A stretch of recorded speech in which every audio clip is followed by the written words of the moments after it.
सालाना श्री अमरनाथ जी यात्रा के आगाज के साथ ही समाज के मुख्तलिफ तबकों से वाबस्ता रजाकार अनंतनाग के नुनवन बेस कैंप, पहलगाम और गांधरबल के बालतल बेस कैंप पहुंच चुके हैं। हर साल यात्रा के दौरान इन रजाकारों का खासा रोल रहता है। इन रजाकारों का कहना है कि इन्हें यात्रियों की खिदमत करने में दिली सुकून हासिल होता है। कई रजाकार मुकद्दस गुफा जाने वाले यात्रियों के लिए मुफ्त लंगर और रिहाइश के साथ साथ दिगर जरूरियात का इंतजाम करते हैं। इसके अलावा कई रियासतों से डॉक्टर्स अपनी नौकरी से 1 महीने की रुखसती लेकर यात्रियों की खिदमत अंजाम देते हैं।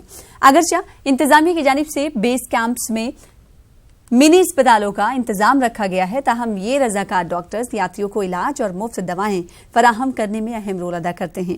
मुकद्दस गुफा खासी ऊंचाई पर वक़्फ़ पजीर होने की वजह से अक्सर यात्रियों को सांस लेने में शिकायत और हाई ब्लड प्रेशर या फिर दिगर बीमारियों की शिकायत होती है। इन तमाम शिकायत के लिए रजाकार डॉक्टर्स यात्रियों को फौरी इलाज फराहम करते हैं। इन डॉक्टर्स का कहना है कि यात्रियों की खिदमत करना इनके लिए भगवान शिव की खिदमत करने के मुतरादिफ है। ये सिर्फ शंकर भगवान की बदौलत है, उनका आशीर्वाद है कि हम हर साल 10-12 साल से मैं यहाँ पर मेडिकल कैंप की फ्री सुविधा देता हूँ।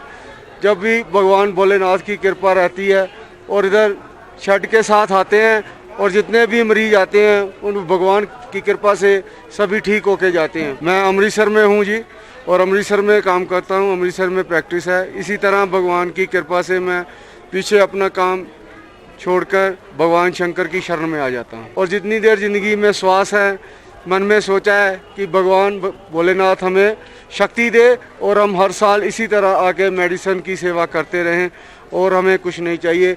अगर हम किसी वक्त दर्शन करने नहीं भी जाते तो हम इधर मरीज़ ठीक हो जाते हैं तो हम सोचते हैं कि हमारे एक मरीज़ ठीक हो गया तो हमारा एक बिलपत्र भगवान शंकर को अर्पित हो गया।